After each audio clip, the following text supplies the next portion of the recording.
You're listening to TalkTainmentRadio.com.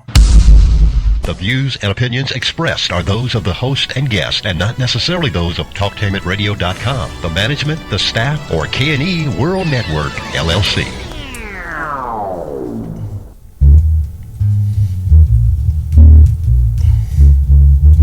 Hello, how you doing? You're listening to TalkTainmentRadio.com, and the show is called Stairway to Heaven. And my guest is author Mimi Pierce, and she's going to talk about the books that she authored, she wrote, and I believe we'll get a lot of understanding. Also, I like to say that the Stairway to Heaven is brought to you by the Sensational Keys of Harmony, Praise Temple, and I'd like to give a couple of shout-outs before we get started. I'd like to introduce my sister, Margie Williams, she's in the hospital. Deacon Woods Jr., Joe, I'm going to say this to you as always. Brother, hurry up and get well so we can get back to work because we got a lot of music. Right, a lot of music. And then everyone else, I'd like to say hello, and also the Core Lab. And now I turn it over to my guest, Sister Arthur, please. Hi, I'm the author Mimi P. I'm here to promote my book, My Body is a Sacrifice. Also, I have a second book. It's a parental and instructor's guide to My Body is a Sacrifice. I want you to understand, even though it shows on here a female and 2 daughters, this book is also for men and sons. Thank you. Thank you. And you have any shout outs you'd like to shout out?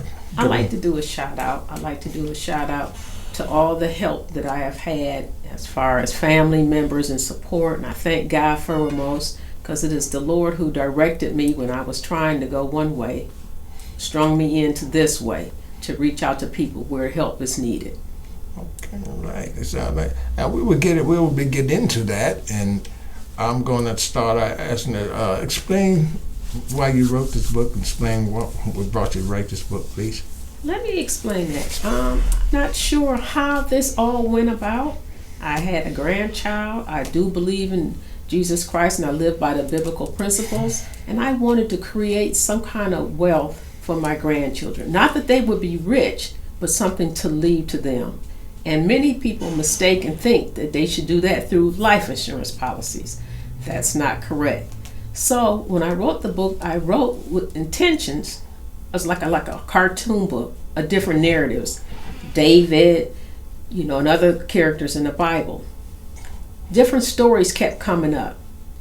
And then all of a sudden I just wrote this based on things that you know, things you've seen, stories you've been told.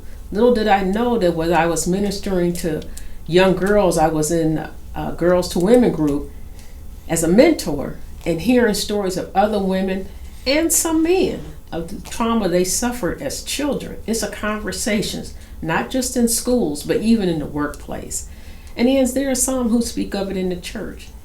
And then as I was praying, asking the Lord, I submitted several works to the Dorian's Publishing, and this is the one that they wanted. And I was surprised, and as I kept doing it, the Lord just showed me and instructed me which way to go. He hears your tears, He hears your cries, and He sees your tears. And it is a great deal of mental health issues based upon trauma as a child. And I just want to encourage everyone. The Lord loves you. There are many people who say they don't want to hear anything about God or faith. And I'm here to tell you, that doesn't stop Him from reaching you. Yes, that doesn't stop. And by you writing those books, I know the Lord had gave you the words and the wisdom how to write them and what to say. Was it hard for you to write it, or you just took off? It was pretty simple. Some things, you had to go back and rearrange, but I just want to show you My Body is a Sacrifice is one thing in Romans is talk about how your body is your temple. And a lot of people don't understand what that is. And as a mentor, when I was back in Akron, Ohio, at Mount Olive Baptist Church, I would talk to the girls and explain to them what a temple is. A temple is a form of worship. Your body is meant to worship God. You have to protect it. What we have to understand is children are coming to this world, don't know how to protect their bodies. And it's up to us as parents, father, mother, it can be a grandmother or aunt, It doesn't mean you have to birth that child to help that child understand and for you to also protect that child. And look, let's look at some things here. A lot of men get in trouble, young boys for touching girls in school and some girls for touching boys. But a lot of times we look at them and want to grab that stigma. We need to investigate. Parents, investigate and look at your own home. We don't need no more Tyler Perry. You heard the Antoine Fisher story, or if you've seen the movie. It's telling you, those are people are telling you. Quit looking to have a conversation about somebody else's household and start looking in yours. And parents, we need to be present in the moment. And that's what this is about. There are adults who like this book because it also helped them to identify with pain they've suffered as a child and on a gentle form. But this is also a book to help the children communicate to you how they understand it. I also talk about drugs and what you're wearing. We have to approach children in a way in which they can understand. And also, it's always true, the simplest format is the best format. Yes, it is. And from what I'm getting and understanding from that, there is a lot of things that our young children listen to and see. It seems like they're more interested in what's going on in the media than they are in church. Could you elaborate on how would you turn them around from the media? I'm gonna tell you, my children are grown now, and that challenge is something else. But I can tell you this: one day my daughter came home and said, "Mama, I hear the music down the street at the corner." And I said, "What?" She said, "I hear your music down the street at the corner." And I said, "No, you don't." She said, "Mama, yes, I do." But it was gospel music. And like I told her, I'm imitating you. I'm just using a different form of music. Parents, it's a struggle. I heard my daughter one time and came in the front door, and there she was gyrating her body to some music that was using that B word for a woman. And I had to tell her, do you know that's not proper? And it's not about making your kids feel like they are awful for listening to it. For many of us listened to it before the Lord cleaned us all up. And some of us are still in progress. But the biggest thing is tell your children to put those things down, and you put those phones down. Turn them off, whatever it need, and we need to spend focused time on communication. How was your day? We have to talk. I have learned, how was your day? It was good. Well, what happened? Nothing much. I have learned, and I want to share it with people. You got to ask more questions than that. They don't want to answer questions, but you got to dig into it. You got to go to the schools and find out conversations. Don't wait to parent-teachers conference. You got to know who you're sending your children to, whether it be family members or not. What are they doing? Ask them what the visit was. We got to get details. That's the biggest thing. And parents, watch your attitude, watch your voice. That tone can turn a child away, and they'll only say anything to keep you calm. Yes. Yes. And make it fun. And make it fun. Yes, I have two granddaughters that they're not, their minds are not settled, and they look at a lot of Instagram. I was surprised when they looked at a lot of things on the media, and as Jesse said before, I mean, they need to put that down and listen to some of the stuff, that the right good stuff. Because when we was coming up, the music we had didn't have all that vulgar language. It seemed more real respectful than when we listened to it. But now the music that the young folks are listening to today is so disrespectful, and I mean, it's like sort of like just tears my insides up to hear it. And I wish, sometimes I wish they would ban it. Could you give me an elaboration on that? I'm going to say this. The song Me and Mrs. Jones, We Got a Thing Going On. Mm-hmm. There were songs there. They definitely were there. They're just more pushed to the front. But one thing for sure is parents, we must be more active. And when I say that, I'm not saying put your kids in piano lessons over here, football practice over there. There has to be time that we take them and help them to grow and mature. And it even means spending time with your children one-on-one. There's a day where you take that child and you're just with them. And then also, you need rest, I know, and it is absolutely true, we need rest. But let's not make it that every weekend they're going to a grandparent's house just so we can do things. Take a weekend and you spend time with that child. Let that child know who you are as a person, not just as the label or title as a mother. And we have to nurture our children. We have to show a lot of love. And we have to understand, some people figure it's wrong to apologize to a child. I do not. I did apologize to my children when they were younger, and I've apologized to them as an adult and let them know that, hey, we have to keep pushing better in a relationship. The first relationship children learn is from their parents and their siblings. And those oftentimes are some of the ones who offend them the most. We traumatize how we talk. We traumatize in how there have been some that's been mistreated and touched. We even help hurt our children in how we address and approach. That thing, do what I tell you to do, not as I do, that doesn't work. I've heard that before, and I said to myself, and I was younger, that don't work for me. No, it doesn't work because they watch what we do and how we do things, and they picks it right up. And I think that's kind of a little bit too far to the left. And yeah, we need to learn that, get our children together, learn them things. Like I always tell some friends of mine, by me being military, I've been in the military, and I had some good mentors coming besides my mom and dad. I had a lot of mentors that came around that I was with. And I believe these children need a little more mentors or somebody to lead them. Well, the first mentor you should have is at home. But let's face it, that's not always correct. Each household has to examine themselves and not be selfish and say, don't tell me what to do in my household. Examine and see how things go. I used to watch the show called Wife Swap. And the first time when I watched that show, I said, why in the world would somebody swap their wives? What kind of mess is this? But I learned on that show, people would do that, but then they come back and learn that, hey, I need to critique this and I need to critique that. And I've never seen anywhere where nobody was intertangling marriages there. The thing was, the lesson mainly was, be open to hear somebody else. Be open only when they stand firm of your faith and your principles of godly and good behavior.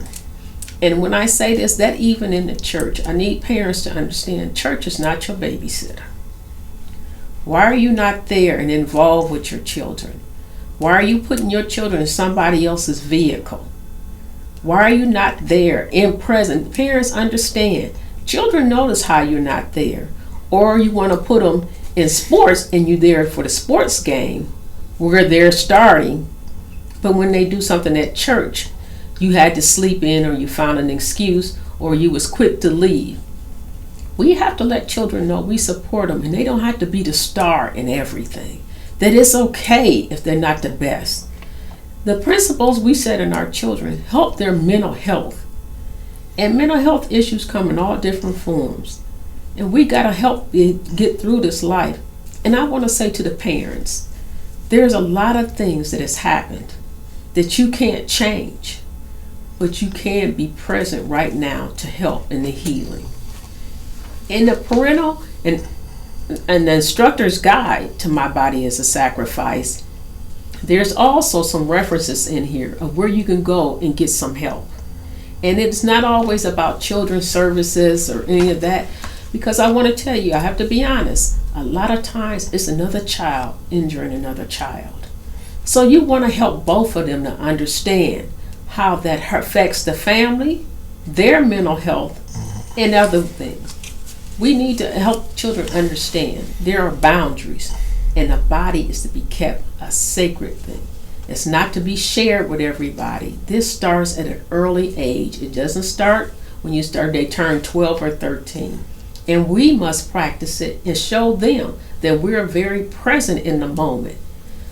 When your children, I'm on Facebook, Mimi P, on Facebook. And I have a lot of information there, more than I do on Twitter or LinkedIn.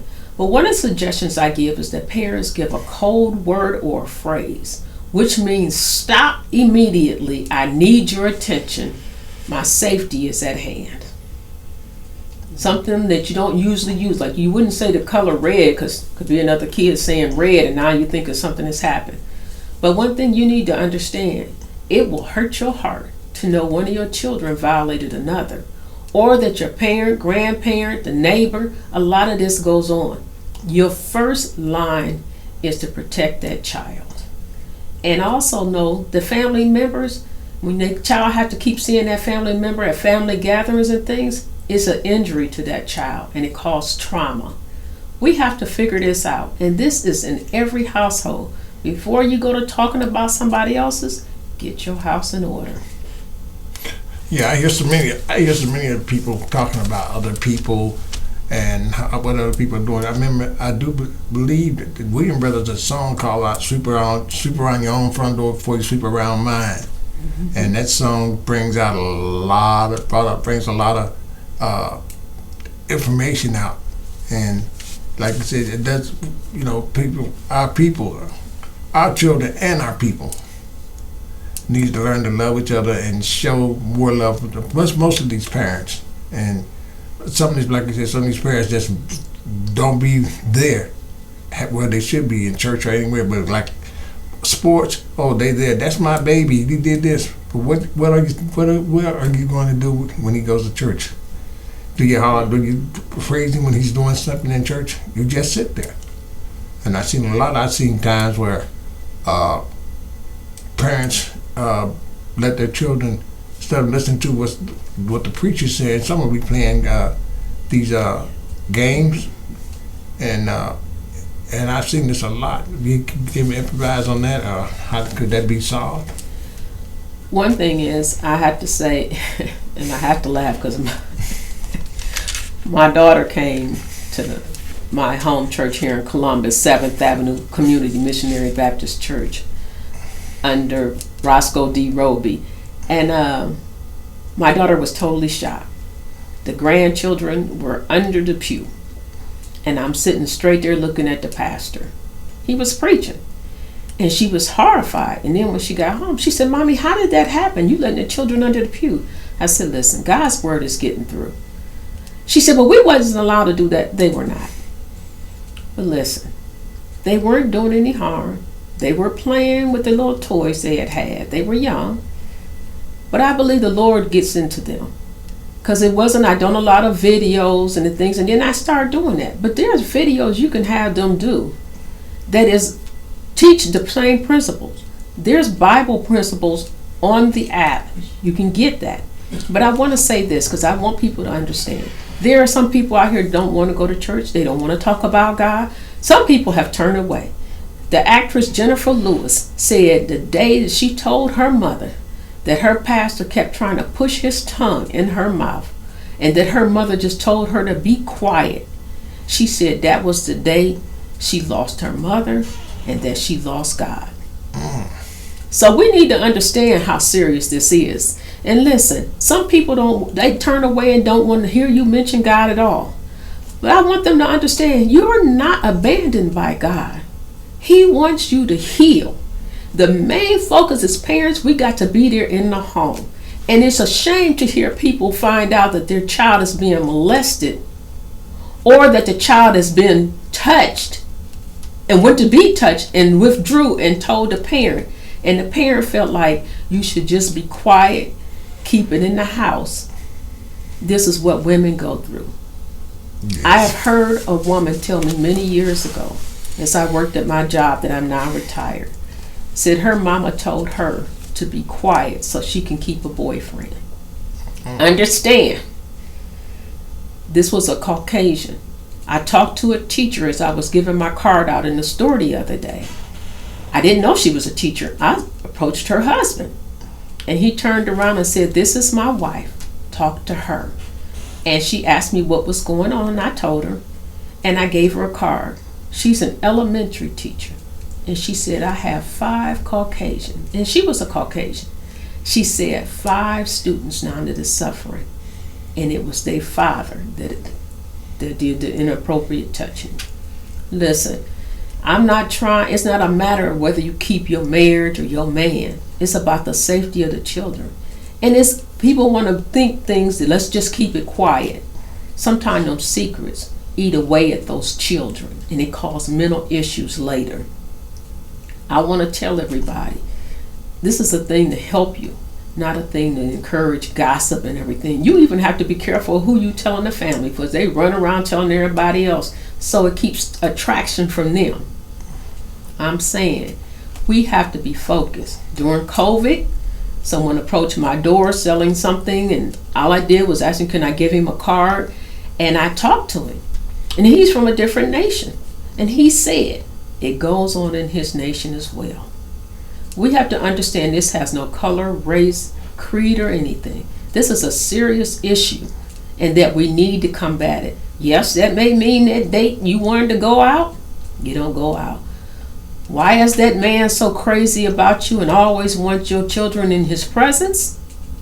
You see the shows on TV where the one boy I seen on the documentary where the boy ran away.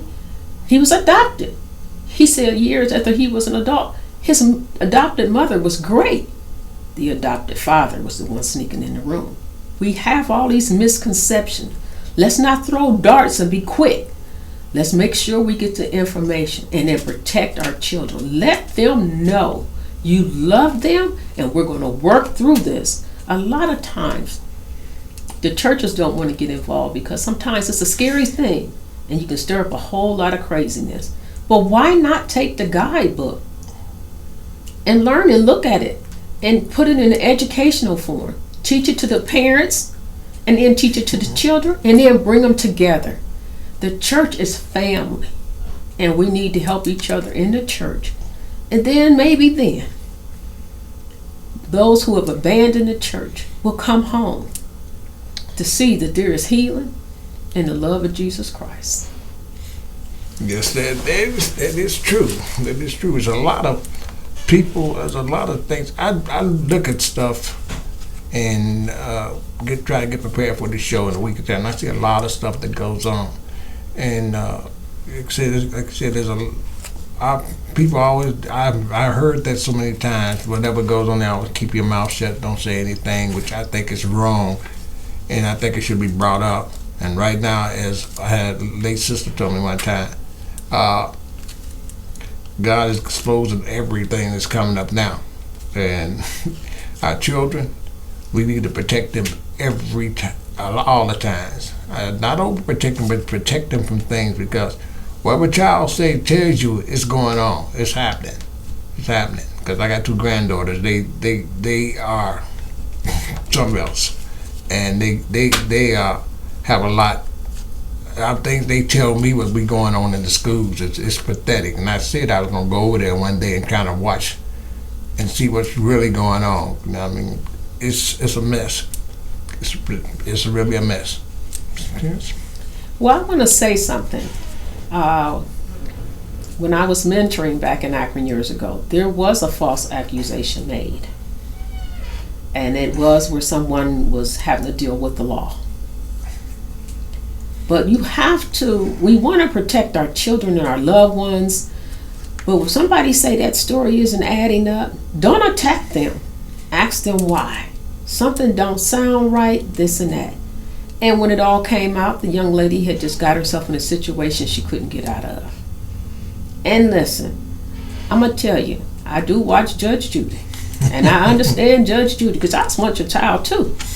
And I have children, and I have grandchildren. Sometimes when that mouth opens, it's nothing but lies. But it's all about nothing different about self-preservation. I'm trying to get out of it and save my butt. But listen, let me tell you something. You still have to hear that child and protect that child until things are figured out. And then one thing I'm going to say, love that child. Do what you need to do. And children, I want you to hear me. You got to tell your parents, even when you're in a situation you got no business in. It's okay if they find out you're not perfect, because they know you're not perfect anyway. And listen, parents, don't ever make a child feel like you're disappointed in them, because they do fear being disappointed. Especially us grandparents, oh, that's my child, that's my one, But listen, we understand that you're human like we are. But we want to protect you. We want you to be protected when you're at your friend's house and you go out in the community. If something happens at that friend's house, don't you go home and just sit there. You tell your parents, don't you be afraid because you won't be able to have that playmate. Your parents can get you another playmate. I'm saying, children, we want love. And when you look on Facebook, and I'm in the process of setting up YouTube, and when it come on, it would be Mimi P88. I want you to see there's challenges is on there, like, hey, what is your 3 favorite things you want to do for the summer? Hey, you both do it on different papers, and maybe the family can come together and at least accomplish one, so you can bond together. It's all about being able to do crafts together and love together. It's not always sitting down saying, hey, this is a lesson, this is a this. You got to talk about it. I'm going to tell you, I really do. I enjoy when my grandchildren come over. They come in and they're not always happy. Okay, put the cell phones down. I tell them there's an area, go put it down. Oh, here we go. She won her time. Absolutely I do. I'm going to tell you, absolutely I do. Because I tell them that lets you know who I am and I can get to know you. And as a grandparent, you can just do a little lesson here and a little lesson there. Bits and pieces that they don't even know they're getting in. Because they're listening to us. I want y'all to know, children hear us. And we need to let them know if they mess up, we're going to get through it together. And I believe so. Let me announce this. I forgot to announce this. Praise Temple has the Men and Women Day come up this month, and I forgot to mention it early. But, for those, the dates, can't remember the dates, but this month, it's Men's and Women's Day coming to Praise Temple. Meanwhile, getting back to this, from what I'm hearing, from what I'm learning, has opened up my eyes real big. And it's showing me next time I get around my grandchildren and sit down, because I always have one follower that wants to go with me everywhere. Everywhere I go, she wants to go. She wants to go with me, and I be just, I can't go nowhere without her. Could you elaborate on that? I never could understand that. That is a great opportunity to have her explain to you what her day is like. Say something like, what's the best part of your day? Who is your best friend at school? What boy do you like? Who is it there doing things that you don't like? What is it that you don't like them doing? Or what is it they are doing that you don't like to hear them say? What did your teacher do to make you feel comfortable? What did your teacher do to make you feel uncomfortable? Who do you play with when you're at home? Hey, you know what? There's even a time for you to say, hey, I want you to learn to trust your parents. And if you can't trust them, I need you to come to me. But there are some parents who cannot be trusted. There have been people in every walk of life that has betrayed someone as a young child, if they could get their hands to them. Not everybody, but there's one in that bunch that somebody might have thought was very trustworthy. But you got to talk to the children, give them an influence. And listen, I need to make this very clear. And I thank the Holy Spirit for bringing it to me. Sometimes parents teach their children, and the children still never tell. But it come out after the child is an adult. Why didn't you tell? I don't know. Why didn't you tell? I didn't want them to think bad of me. Why didn't you tell? I didn't want them to be mad and start screaming and yelling at me. Or I told it. Well, how did you tell it? Well, I said this and this and this. But that's not what happened. I got scared while I was talking. That happens. So this is the importance of not waiting till the school teach it and then the kids come home and said, hey, they was talking about school safety and you saying, has anybody touched you? No. So you leave it alone. I'm telling you, when you look at the pages, and I'm trying to get it on YouTube, but it's already on Mimi P and Facebook, I talk about going over it all and all and all. Listen, this book could be one of the first books your children read to you, and then let them explain it. We talk about drugs. Just because something is legal doesn't mean it's good. All right. Excuse me, but now I hear the music in my ear, and this time I'd like to say to all my YouTube friends and everything, my guests will be back, and we're going to let you know. But remember this, the mind is nothing but a garden. But don't let and don't let anything grow in it. Thank you very much for all my YouTube viewers.